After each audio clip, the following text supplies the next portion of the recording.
Nesse curso, nós temos o objetivo de, na leitura do livro Capital, compreender a lógica da acumulação capitalista para derrubar o capital.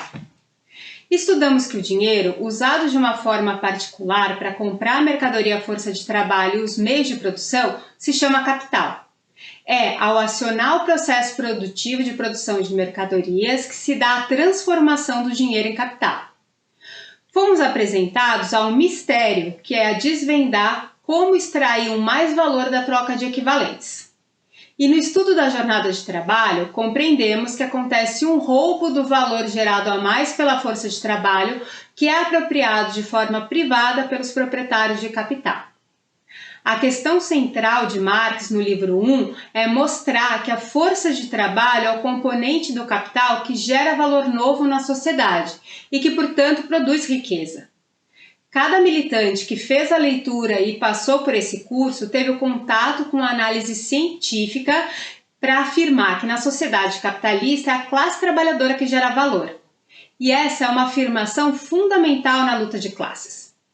Mas até aqui a gente lidou com o fato de que o capital encontra força de trabalho disponível para acionar o processo produtivo de mercadorias. Mas de onde veio a força de trabalho? Qual que é a origem do mercado de compra e venda de força de trabalho? Esse é o tema da aula de hoje.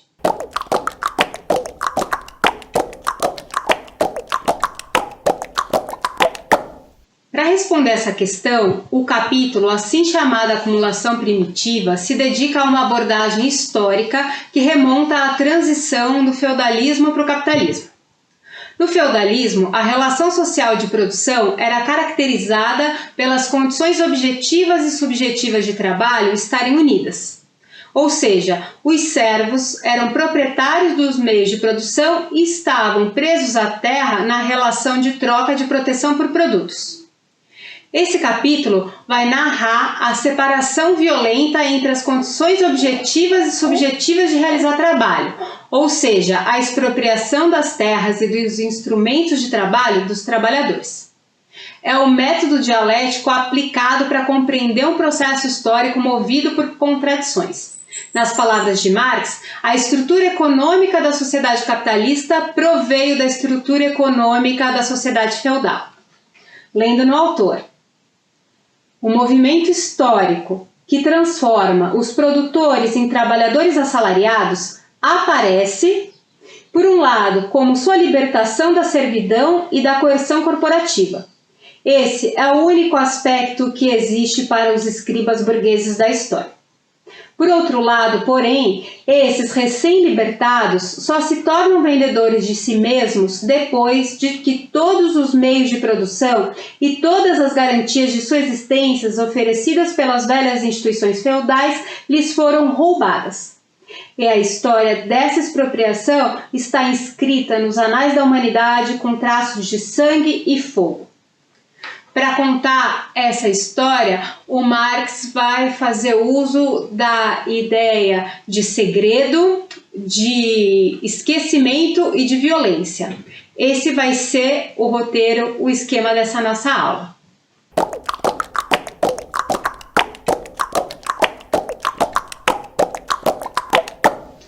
Primeiro, uma indagação. Por que o termo primitiva?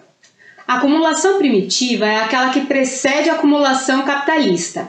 É uma acumulação que não é resultado do modo de produção capitalista, mas é o seu ponto de partida.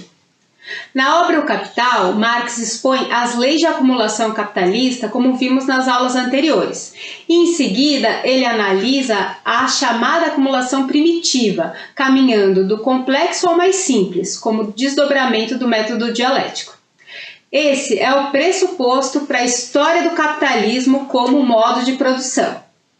Nas palavras do autor, a acumulação do capital, porém, pressupõe a mais-valia. A mais-valia, a produção capitalista, e esta, por sua vez, pressupõe a existência de massas relativamente grandes de capital e de força de trabalho nas mãos de produtores de mercadoria. Todo esse movimento aparece, portanto, girar como um círculo vicioso, do qual só podemos sair supondo uma acumulação primitiva, precedente à acumulação capitalista, uma acumulação que não é resultado do modo de produção capitalista, mas sim seu ponto de partida. Portanto, as condições para o devir do capital não estão contidas no modo de produção capitalistas, devem ser encontradas numa explicação fora deles. É nesse sentido que a análise histórica torna-se fundamental para o entendimento do processo na sua totalidade.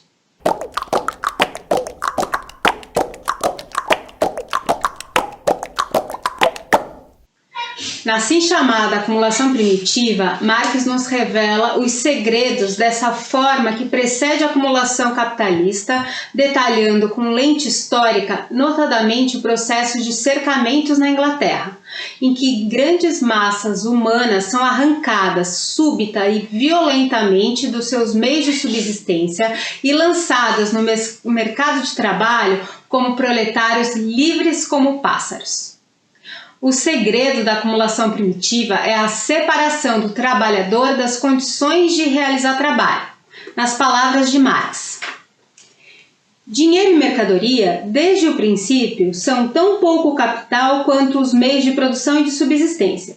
Eles requerem sua transformação em capital. Mas essa transformação mesma só pode realizar-se em determinadas circunstâncias, em que se reduzem ao seguinte: duas espécies bem diferentes de possuidores de mercadorias têm de defrontar-se e entrar-se em contato. De um lado, possuidores de dinheiro, meios de produção e meios de subsistência, que se propõem a valorizar-se a soma do valor que possuem mediante a compra de força de trabalho alheia.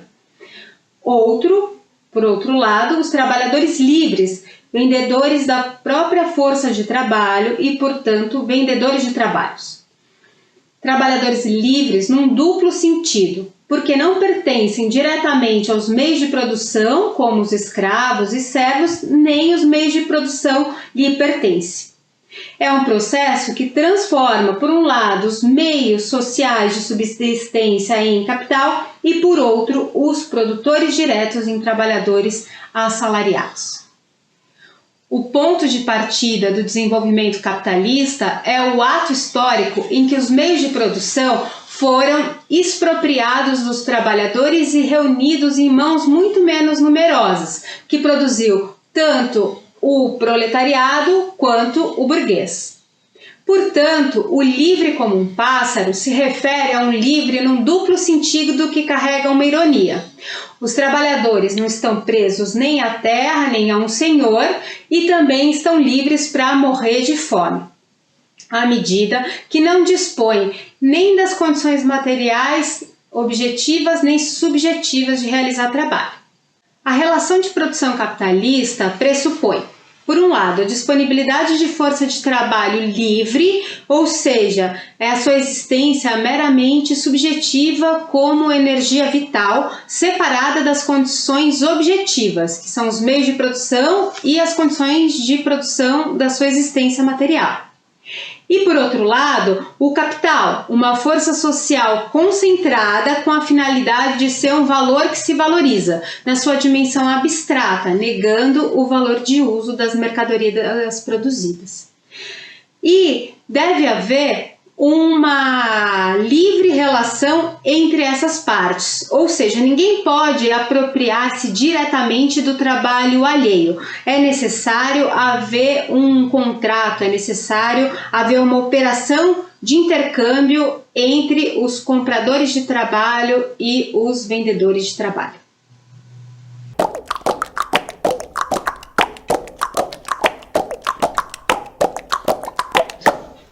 Nesse capítulo, Marx trabalha com os esquecimentos da economia política clássica. A defesa da propriedade impõe o esquecimento. Esquecimento do quê? Do movimento histórico que transforma trabalhadores em assalariados.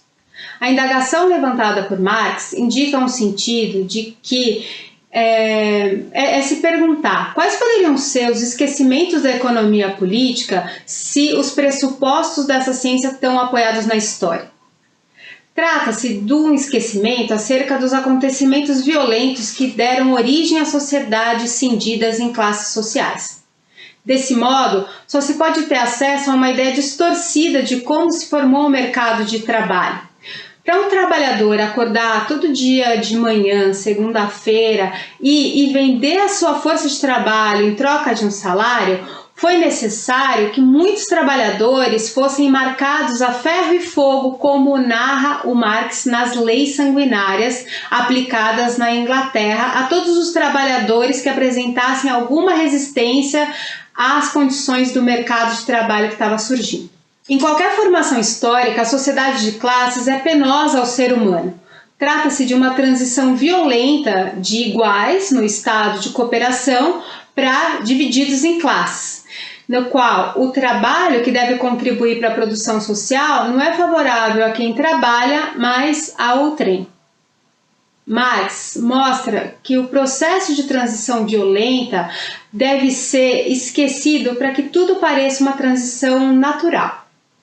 O esquecimento do processo violento é a crítica de Marx à narrativa idílica de Adam Smith e David Ricardo, que desenvolvem uma abordagem de um desenvolvimento como se a humanidade, ou a história da humanidade, se desenvolvesse para dar em capitalismo. Ou seja, como se os homens não pudessem organizar o trabalho de outra forma.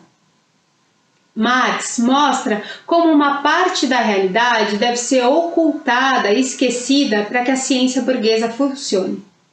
O esquecimento da dimensão violenta do processo histórico é funcional para ocultar a brutalidade de constituição do mercado de trabalho, que pode ser chamado a rigor de mercado de compra e venda de força de trabalho, transformado em mercadoria. Marx elucida que o Estado é o organizador desse esquecimento. Na verdade, essa é a razão de ser do Estado. Junto ao esquecimento fundamental, porque está na estrutura do modo de produção capitalista, acerca desse processo de transformação da força de trabalho em mercadoria, existem outros esquecimentos importantes para reproduzir esse modo de produção. Como é o caso do trabalho doméstico, que é responsável pela produção dessa mercadoria excepcional para o capitalista, a única capaz de gerar mais valor, a força de trabalho. A gente entende o valor em Marx como uma relação social. Então, o valor é o valor da perspectiva do capital, não é uma propiciação moral. O trabalho doméstico não gera valor para o capitalista. É um trabalho não pago que compõe a reprodução da força de trabalho e contribui para o aumento da exploração, mas não gera um valor a mais. É um trabalho não mercantilizado, portanto, é considerado uma externalidade no âmbito da reprodução social. Quando se fala de reprodução social, está se falando em reprodução ampliada do próprio capital, mas principalmente em reprodução de força de trabalho que se opera no âmbito da família da classe trabalhadora. O trabalho fabril produz as mercadorias, a forma elementar da sociedade capitalista, e engendra relações e práticas sociais determinantes. Mas se alguém perguntar o que produz o trabalho doméstico invisível de milhares de mulheres do mundo, uma resposta possível é que esse trabalho produz a mercadoria mais extraordinária para o capitalismo, aquela que é capaz de gerar mais valor, os filhos da classe trabalhadora e o vir a ser da força de trabalho.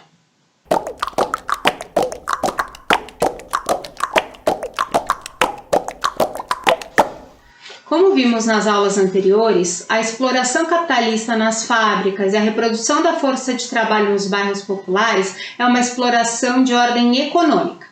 A exploração econômica ela é ocultada por ser um contrato juridicamente estabelecido entre homens iguais que estão em situação desigual no processo produtivo.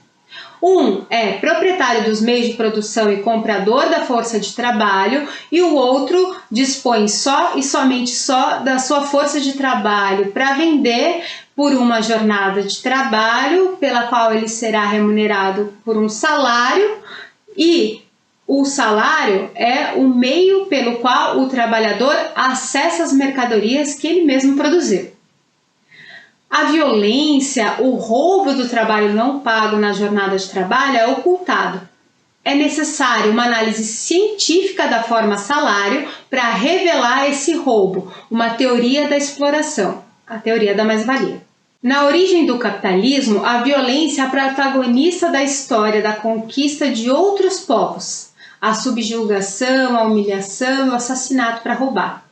É desse ato que data a pobreza da grande massa que, apesar de todo o seu trabalho, nada possui para vender senão a si mesmo, e a riqueza dos poucos que cresce continuamente, embora há muito tenha parado de trabalhar. Quando afirmamos que Marx, nesse capítulo, trabalha com os esquecimentos da economia política, queremos dizer que ele reivindica certa lucidez sobre esse processo histórico em que a violência foi a protagonista na separação do trabalhador das condições de realizar trabalho.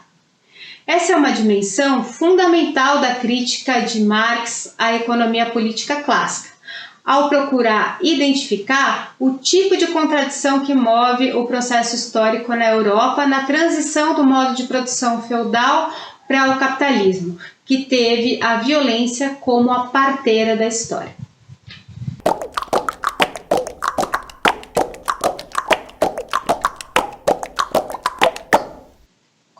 A gente conclui as reflexões do capítulo da acumulação primitiva tecendo um breve comentário sobre o processo de conquista e colonização tão fundamental para a história do capitalismo e que diz respeito à história e à condição de exploração nos nossos países. Este começa por destacar que a violência do processo de colonização é distinta da violência da sociedade de classes em geral. Do ponto de vista do conflito social como motor da história, a violência da colonização é uma violência de natureza distinta da violência identificada por Marx no capítulo da assim chamada acumulação primitiva. Trata-se de uma violência que não opera na condição de um ser humano sobre o outro, mas no caso rejeita a humanidade de homens, mulheres e crianças das sociedades colonizadas. A violência da acumulação primitiva não rejeitou homens, mulheres, nem mesmo crianças. Ao contrário, todos foram considerados aptos para serem arrancados dos seus modos de vida, expropriados dos meios de produção e serem transformados em força de trabalho. Essa diferença acerca das violências produz contradições fundamentalmente distintas dessas duas realidades. No processo de invasão de espanhóis, portugueses, holandeses, ingleses, franceses, os territórios que viriam a se tornar colônias, havia o objetivo fundamental de fazer dessa uma fonte de riqueza mercantil, isso é, uma fonte de metais monetizáveis ou produtos transformáveis nesses metais que eram critérios de riqueza no capitalismo mercantil vigente na Europa Ocidental da época, que foi fundamental para a acumulação primitiva de capitais. No momento em que a civilização europeia ocidental se depara inicialmente com sociedades nativas, se estabelece uma contradição absoluta, à medida que o modo de ser daquela humanidade particular nega as outras e impõe de imediato, pela força, as condições do capital mercantil em expansão. A humanidade da sociedade nativa foi negada ao ser descartada como fonte de riqueza no processo de exploração mercantil. Nas palavras de Frantz Fanon, o primeiro confronto dessas forças se desenrolou sobre o signo da violência e a sua coabitação, mais precisamente a exploração do colonizado pelo colono, prosseguiu graças a baionetas e canhões. Do desfecho desse conflito se deu o primeiro molde gerador da forma social das colônias, que imprime formas de exploração brutal nesse território, tanto em relação aos povos quanto à natureza. Isso cria um tipo de mentalidade de organização social destrutiva, onde a forma de organizar a sociedade coincide com o processo de devastação do lugar. O modo de agir com violência cria relações de trabalho brutais nessa sociedade. E essas características marcam as relações sociais até hoje, na prática de exploração ilimitada e na grande matança em relação aos povos originários. A relação de exploração e opressão marcada por essa violência é transferida parcialmente a toda a força de trabalho livre da época e até hoje estão presentes nas relações da burguesia com a classe operária na periferia do capitalismo. Essa brutalidade da exploração é uma condição compartilhada pelos povos que têm em comum a história de invasão e colonização marcada pelo saque, pelo genocídio, pela humilhação. A brutalidade da exploração da força de trabalho, ela é explicada através da categoria superexploração do trabalho, desenvolvida por uma das matizes do marxismo latino-americano, que é a teoria da dependência.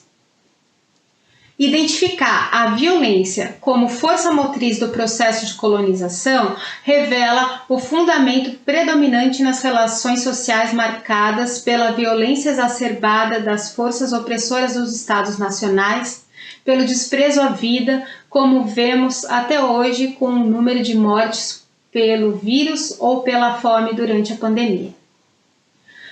A colonização se deu na base do extermínio e hoje esse extermínio continua, como vemos com o genocídio da juventude nas periferias dos grandes centros urbanos. Essa violência, a violência que em Marx é o pecado original na constituição das nações burguesas, na forma de expropriação, se apresenta através da negação na formação deformada de nações em que as aspirações de formação nacional não foram realizadas. No caso da América Latina, por exemplo, é precisamente nos movimentos de independência, quando a ressonância da Revolução Francesa repercute no povo, trazendo as aspirações emancipatórias da modernidade, que se observa como esses ideais ficaram restritos à independência política, o que caracteriza o aleijo de nascença da formação nacional nos nossos países. A violência em negar as aspirações emancipatórias da modernidade a esses povos que estiveram alijados dos processos de independência e de constituição dos respectivos estados os obriga a ir além das aspirações modernas de igualdade e liberdade para existir enquanto nação.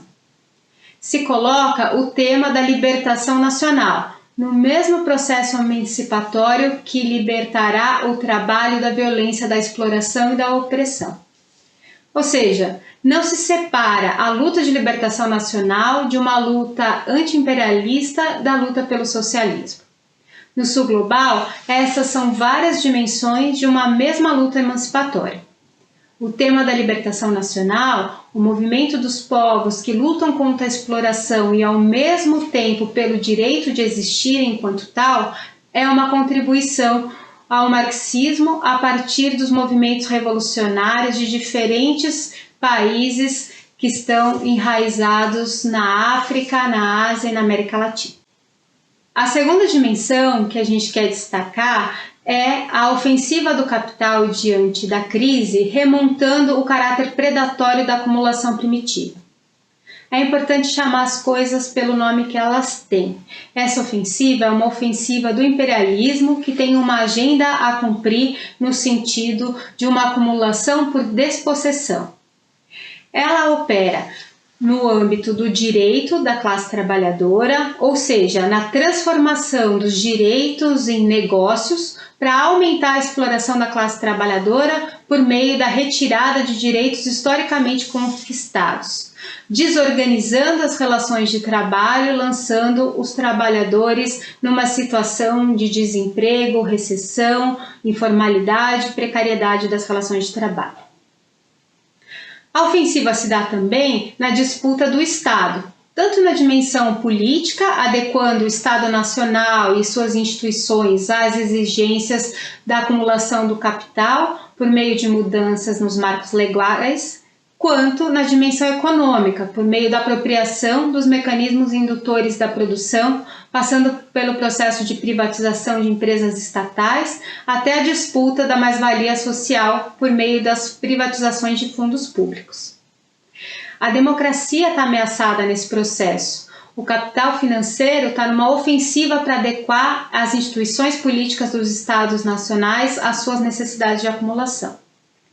E a terceira dimensão é a pilhagem de bens naturais, que é uma dimensão estratégica nessa ofensiva. É a disputa por territórios e apropriação privada de fontes energéticas mundiais como petróleo, eletricidade, minério, terras, água, biodiversidade.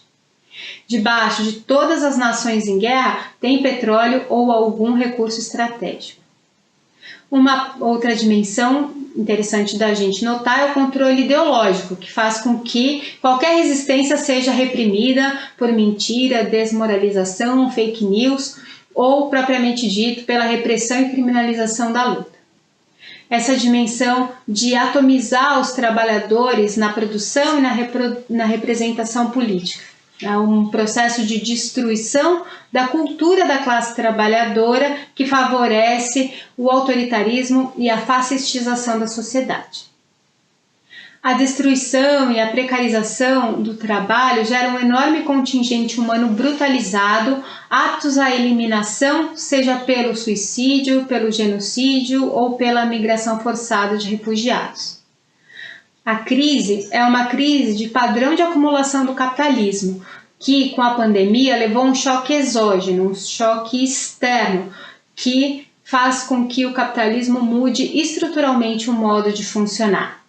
O capital está reagindo com mecanismos predatórios que retomam aqueles que precediam a acumulação capitalista propriamente dito. Então, aquela violência que extrapola a violência econômica e o capital lança esses mecanismos de ofensiva sobre os territórios e sobre os trabalhadores que remontam àqueles que Marx descreveu na acumulação primitiva. Cabe a nós atuar nas contradições, compreender essa ofensiva para que a nossa intervenção na história seja transformadora.